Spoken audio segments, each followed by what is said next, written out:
Hi guys, നമ്മളിപ്പോൾ അക്കുടേച്ചിയിലേക്കാണ് പോകുന്നത്. നമ്മൾ വയൽ വിസിറ്റ് ചെയ്തപ്പോൾ നമ്മൾ പറഞ്ഞിരുന്നു നമ്മൾ അടുത്തതായിട്ട് അക്കുടേച്ച് കാണാൻ പോകുന്നത്. അപ്പോൾ നമ്മൾ ഇന്ന് അക്കുടേച്ച് കാണാനാണ് പോകുന്നത്. അപ്പോൾ നമുക്ക് അക്കുടേച്ച് ഞങ്ങൾ വീട്ടിൽ നിന്ന് കുറുക്കുവഴികളൊക്കെ ഉണ്ട്, അതിലൂടെയാണ് ഞങ്ങൾ ഇവിടെ വരെ എത്തിയത്. ഇവിടുന്ന് അങ്ങോട്ട് നേരെ പോയാൽ നമുക്ക് വേഗം അക്കുടേച്ച് കാണാൻ കഴിയും. അപ്പോൾ നമുക്ക് അപ്പോൾ നമ്മൾ ഇതേ അക്കുടേച്ചിൽ എത്തിയിട്ടുണ്ട്. വളരെ സീനായിട്ടുള്ള കാഴ്ചകളാണ്. അവിടെ സണ്ണുണ്ട്, അത് പൊളിച്ച് ഇനി നമ്മൾ ഡൗണിലേക്കൊക്കെ പോയി നിങ്ങൾക്ക് നല്ല ക്ലിയർ ആയിട്ട് കാണിച്ചു തരാം. പക്ഷെ ഇപ്പം നമ്മൾ ഈ പാലത്തിൻ്റെ മേലേക്ക്, ആ പാലത്തിൽ എപ്പോഴും ആളുകൾ വന്ന് നിൽക്കുന്ന ഒരു പ്ലേസാണ്. അവർക്ക് ഇവിടെ വന്നാൽ ഹാർട്ടിനൊരു കൂൾനെസ് ഫീൽ ചെയ്യുന്നതായിരിക്കും. ഭയങ്കര ഹാപ്പിനെസ് ആയിട്ടുള്ള കാഴ്ചയൊക്കെയാണ് ഇവിടെ ഉള്ളത്. ഇവിടെ വന്നാൽ ഭയങ്കര ഹാപ്പി ആവും. നമ്മളുടെ വിഷമമൊന്നും മാറിയില്ല. അവിടെ നമ്മൾ ഇന്നലെ പോയ വയൽ ഫുള്ളായിട്ട് കാണാം. ഇതിൻ്റെ മേലെ കയറി നദി എല്ലാം കാണാം. നമുക്ക് നല്ല അടിപൊളി നമ്മൾ ചൂണ്ടിക്കാണിച്ച കുന്ന് അതും ഇതുമാണ്. പിന്നെ അതാണ് നമ്മൾ നേരത്തെ നിന്ന സ്പോട്ട്. അവിടെ നിന്നാണ് ഹിൽ ബസാർ കാണുക. അവിടെ നിന്നാണ് ഞാൻ നിങ്ങൾക്ക് ഇവിടത്തേക്ക് കൊണ്ടുവരാം ഗായ്സ് എന്ന് പറഞ്ഞത്, ഇവിടെ കാഴ്ച കാണിച്ചു തരാമെന്ന്. അപ്പോൾ ഗായ്സ് നമ്മൾ ഈ ഭാഗത്തെ കുറിച്ചൊക്കെ പഠിച്ചു. ഇവിടെ ഭയങ്കര ബ്യൂട്ടിഫുൾ ആണ്. പിന്നെ അവിടെ പോൺസൊക്കെ ഉണ്ട്. നമുക്ക് നെക്സ്റ്റ് നമുക്ക് ഈ ഭാഗത്തേക്ക് ചെന്നോളാം. ഈ ഭാഗത്തേക്ക് ചെന്നോക്കുകയാണെങ്കിൽ കാറ്റും അതേപോലെ ഉണ്ട്. പക്ഷേ വെയിൽ നമ്മളത് ഫേസിലേക്ക് അടിക്കും. പക്ഷെ അതൊന്നും കുഴപ്പമില്ല. പക്ഷെ ഇവിടെ നമ്മൾ അവിടെ കണ്ട പോലെ തന്നെ ഒത്തിരി കൃഷികളൊക്കെ ഉണ്ട്. നല്ല ഭംഗിയുണ്ട്. താഴത്തേക്ക് നമ്മൾ നോക്കുമ്പോൾ നല്ല കാടും പച്ചപ്പുള്ള കേരളമാണെന്ന് നമുക്ക് മനസ്സിലാക്കാൻ പറ്റിയൊരു ടൈമും പറ്റിയൊരു പ്ലേസുമാണ്. നല്ല അടിപൊളിയാണ്. അങ്ങോട്ടേക്കൊക്കെ വയലാണ്. നമ്മൾ അങ്ങോട്ടേക്ക് കുറച്ച് കാഴ്ചകളുണ്ട്. നമുക്ക് അതുകൂടി കൂട്ടിയിട്ട് വരാം.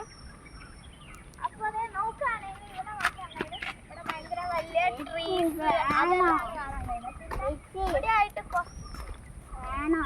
ഇവിടെ ആയിട്ട് കുറച്ചുകൂടി നല്ല അടിപൊളി വീടുകളൊക്കെ വെച്ചിട്ടുണ്ട്. ഇതാ അവൻ തന്നെ സ്വന്തക്ക് പറഞ്ഞു പേടിയാവുന്നുണ്ടോ എന്നുള്ള കാര്യം. അവൻ സമ്മതിച്ചു, അതിന് പേടിയെന്നുള്ള കാര്യം കഴിഞ്ഞു. സമ്മതിച്ചു. കൃഷ്ണൻ സമ്മതിച്ചു. കൃഷ്ണൻ എവിടെ ഇരുന്നോ? എവിടെ താഴെ ഇരുന്നോ? കൃഷ്ണനെ പേടി തായിരുന്നോ? ഇല്ല, വണ്ടി വരുമല്ലോ, അവിടെ ഇരുന്നോ? ഓക്കെ. കൃഷ്ണനെ പേടിയായിട്ട് അവൻ അവിടെ ഇരുന്നു. അപ്പൊ നമ്മളെ കാറ്റൊക്കെ ആസ്വദിച്ചാൽ ഇവിടെ പേടിച്ചു നിൽക്കുകയാണ്. നിങ്ങൾ വരുന്നതിന് മുമ്പ് ഇവിടെ ഇങ്ങനെയായിരുന്നു അവന്റെ നിൽപ്പ്. ഭയങ്കര പേടിയാണ്. ഇവിടെ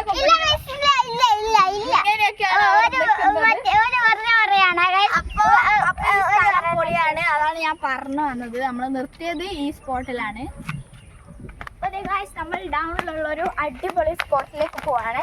ഇത് നമ്മുടെ അക്കുടേച്ചിന്റെ ഭാഗം തന്നെയാണ് ഞാൻ വിശ്വസിക്കുന്നത്. അവിടെയാണ് ആ സ്പോട്ട്. ഇതാണ് ഞാൻ പറഞ്ഞ സ്പോട്ട്. അങ്ങോട്ട് പോയാലാണ് അടിപൊളി ഉണ്ടാവുക. ഇവിടെ ആണെങ്കിൽ മീൻ പിടിക്കാൻ പറ്റിയൊരു സ്പോട്ടാണ്. പക്ഷേ ഇതിൽ നമ്മൾ തോന്നുന്ന മീനൊന്നും ഉണ്ടാവില്ല എന്നാണ്. പക്ഷേ ഇതിൽ കുറച്ച് മീൻസൊക്കെ ഉണ്ട്. ഞാനും എൻ്റെ വല്യച്ഛനും കൂടി ഇവിടെ വന്നിട്ടാണ് മീനെല്ലാം പിടിക്കാറ്. അടിപൊളിയാണ്. പിന്നെ അതായത് ഇപ്പോഴാണ് ഈ പുല്ലെല്ലാം കയറിപ്പോയത്. അന്ന് പുല്ലൊന്നും ഇല്ലാണ്ട് നമ്മളുടെ പാലത്തിൻ്റെ അടിയുടെ കാഴ്ചത്ത് അതെല്ലാം നമുക്ക് ഇരിക്കും. ഇവിടെ കൃഷിയാണ്. അപ്പുറത്തേക്ക് ഫുള്ള് നമ്മൾ അന്ന് കണ്ട വയൽ പോലെ തന്നെ നല്ല നാച്ചുറൽ അടിപൊളി ഞങ്ങളുടെ നാട്ടിലുള്ള പൊളി വയലുകളാണ്. വൈബായിട്ടുള്ള സ്ഥലങ്ങളാണ് ഇതെല്ലാം. അപ്പോൾ ഇവിടെ വരികയാണെങ്കിൽ ഇതൊക്കെ വിസിറ്റ് ചെയ്യുക. അപ്പോൾ ഫോളോ ചെയ്യുക, ലൈക്ക് ചെയ്യുക. ബൈ.